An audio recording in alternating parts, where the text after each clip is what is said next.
I keep hearing that in order to get a man, you gotta leave the house. So I'm going to Target today. Okay, who's looking for a single mom with 3 kids who takes care of all of her own shit?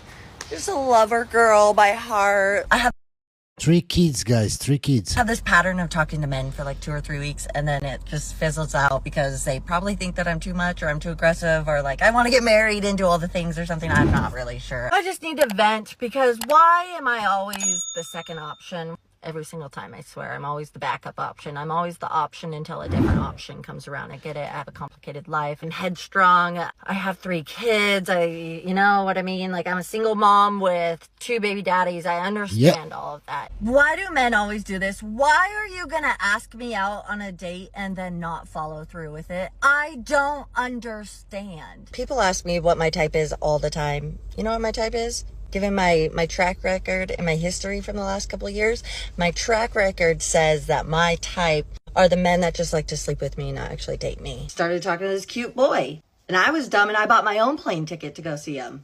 A $1,200 plane ticket because it was for New Year's. This man called me 3 weeks before I was supposed to fly out to stay with him that he has a girlfriend. The second guy, I was in a long-term situationship with him, but that was by choice because I didn't really want to be in a committed relationship. And I decided to like change up the pace a little bit. Let's go for the nice guy. Let's go for the nerdy nice guy. The one that's like actually took me out on dates. He came to my house and picked me up.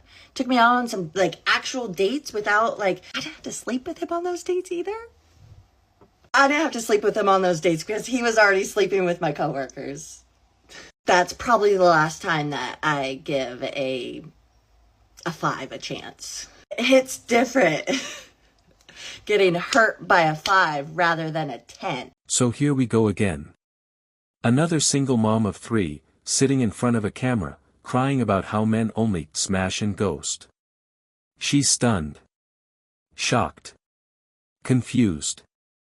Like it's some kind of mystery why guys aren't lining up to play stepdad to 3 kids that aren't theirs. I need your guys' opinions. So It's always great when women ask TikTok for their opinion. Okay. I have been talking to this guy on Hinge for 2 weeks, let's just say. And I really like him. We instantly hit it off. We like have great chemistry. You know, and you just start talking to somebody and they're like talking like they're texting like you, like they're matching exactly what you're giving. And it's like kind of refreshing because half the time you talk to people and they're just over the top or they're not doing enough. And you're just like, the energy's not matching. He did. And also has like kind of refreshing because half the time you talk to people and they're just over the top or they're not doing enough. And you're just like, the energy's not matching. He did. And also has like a great job, like buying a house in LA soon, which is like unheard of. Anyway, green flags across the board. We have really similar interests, like all that jazz. Anyway, we aligned on, he asked me out and we like figured out the best time was actually on Valentine's Day, which is today. It's like 2:30 on Valentine's Day. And we were actually supposed to meet at this time. Anyway, he texted me this morning super early. Like, hey, like, I don't think I'll be able to make it today anymore because work is like a shit show just happened, blah, blah, blah. And so I understand what that's like. Like, I don't think he was really excited to meet with me. I was really excited to meet with him. Like, I don't think there was any malintent there, but it does really suck because we made the plans the night before, like last night.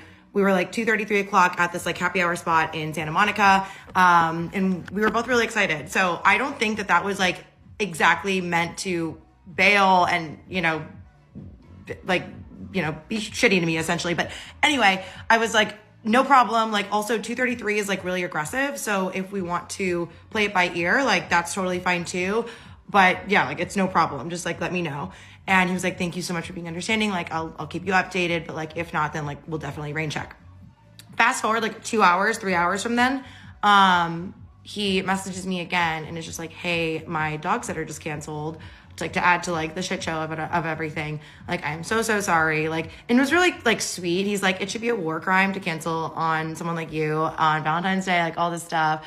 And I was like, so I haven't responded yet. She literally says, I don't understand why they don't want to stay. I give them my time, my attention, I even let them meet my kids sometimes. and right there you already see the problem. Men are not looking to audition for a role in somebody else's movie, especially when that movie already has 3 side characters calling another guy dad. My daughter really wants to know the romantic way her father and I met, so I'm sure she'll be thrilled to discover that it all started when I swiped right while sitting on the toilet one day. Every time I get sad about being single, I'm just happy I'm not a baby mama.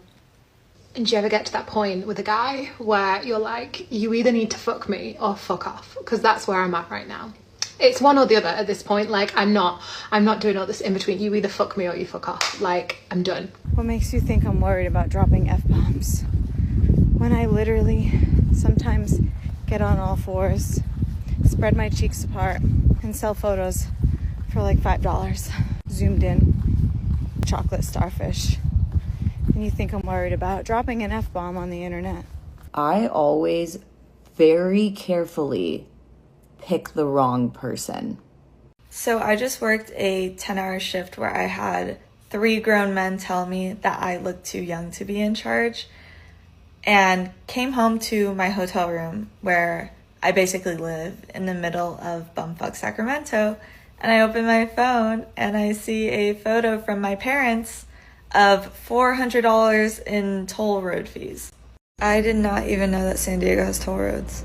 To the person that ghosted me, I'm glad you fucking ghosted me, because you are a piece of shit and you're an actual coward, and you clearly lack the emotional capacity to be able to tell me that you're just not interested. And that tells me I'm doing a good job, because it means I'm fucking frightening to you, because you're too fucking chicken shit to just tell me that you're not interested. So yeah, I would have a good day, but I really hope you don't have a good day. Bye now. This is The Wall in real time. She spent her 20s thinking she had all the time in the world, choosing the fun guys who never stuck around. And now at 33, she's shocked to find out that men have options too. And those options don't include signing up for instant financial responsibility, emotional baggage, and 0 benefits. I just watched a video from a girl who started her entire video with, "So I've been dating a married man for almost 2 years, and he's proceeding with his divorce." And then she goes on to talk about how they're trying to do things consciously this time and to make a conscious effort. My heart is like, I just want to jump through my phone and just like look her dead in the eyes and be like, babes, it's not going to be different.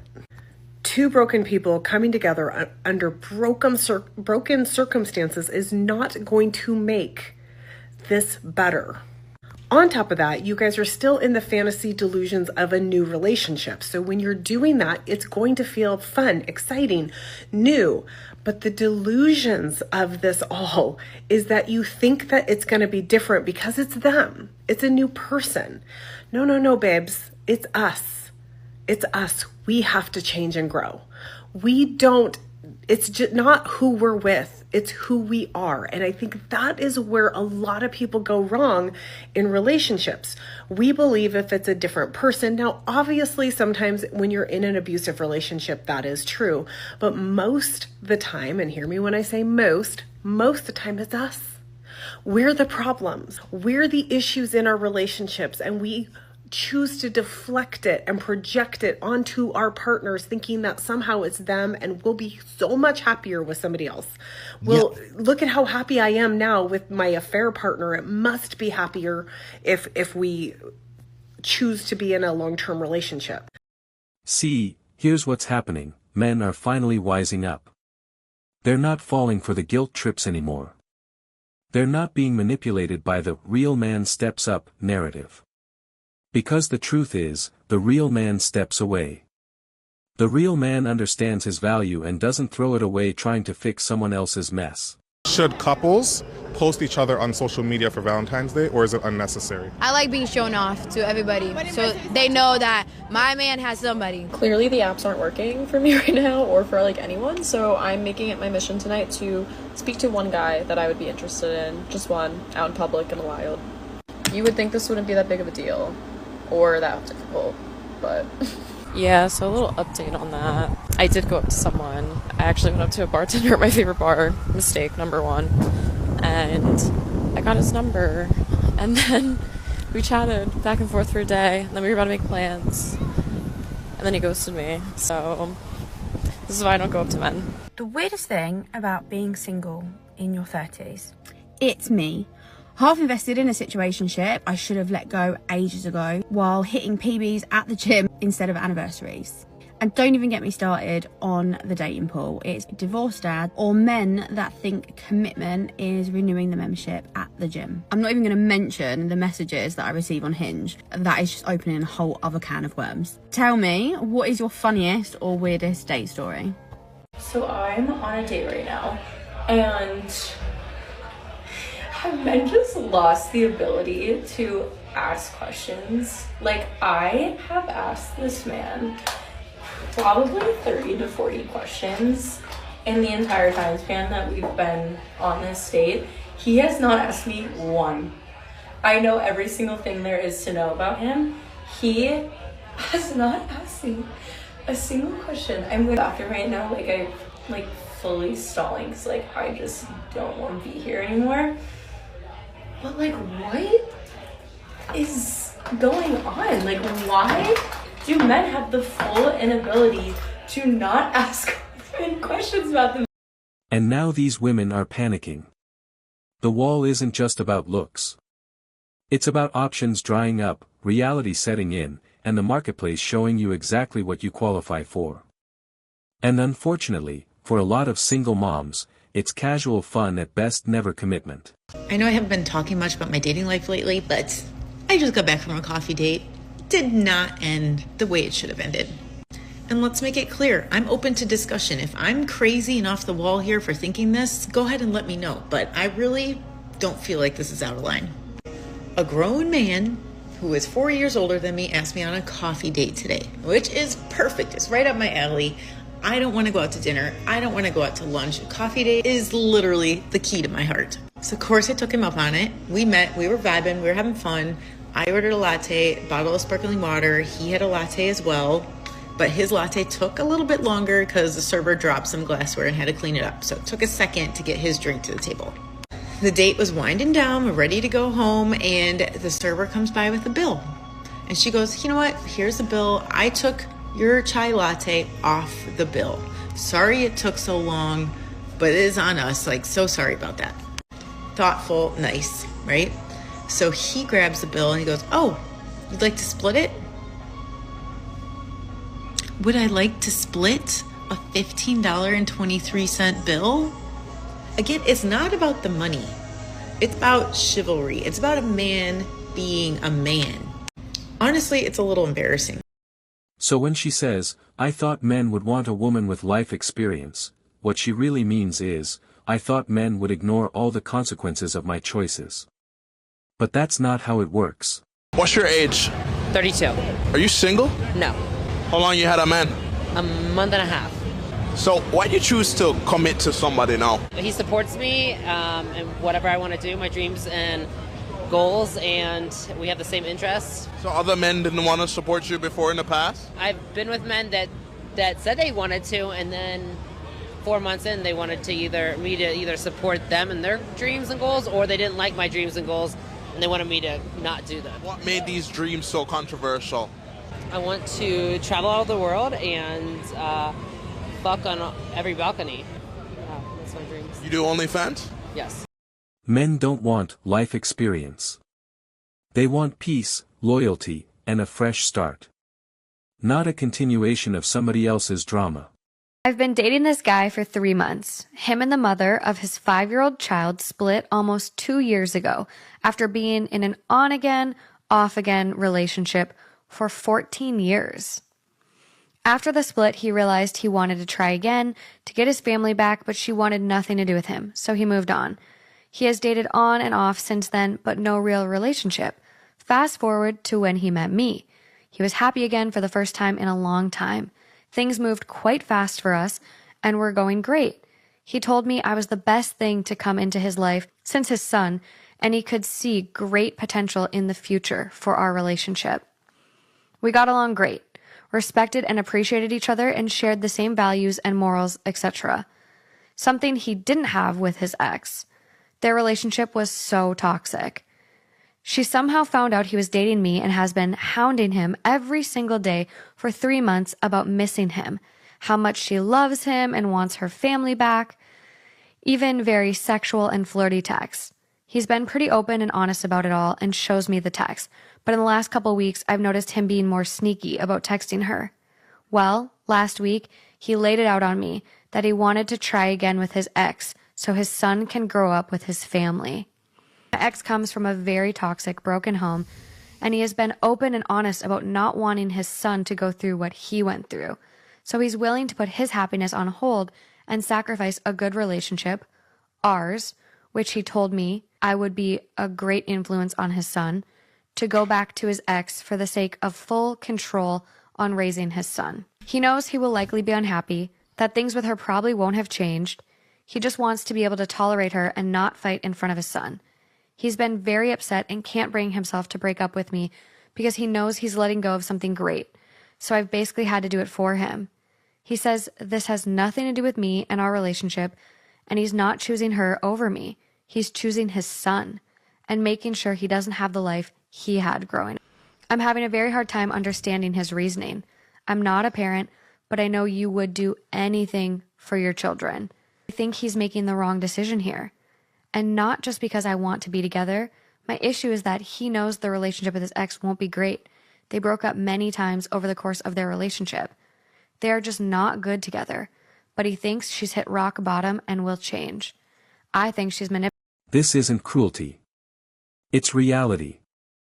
And the faster these women accept it, the faster they can stop blaming men and start reflecting on the choices that got them here in the first place.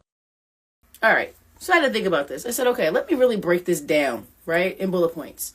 I got to get all this straight in my head. All right, so women want a man to be attractive, tall, make 6 or 7 figures, even though most women do not make that themselves. Right.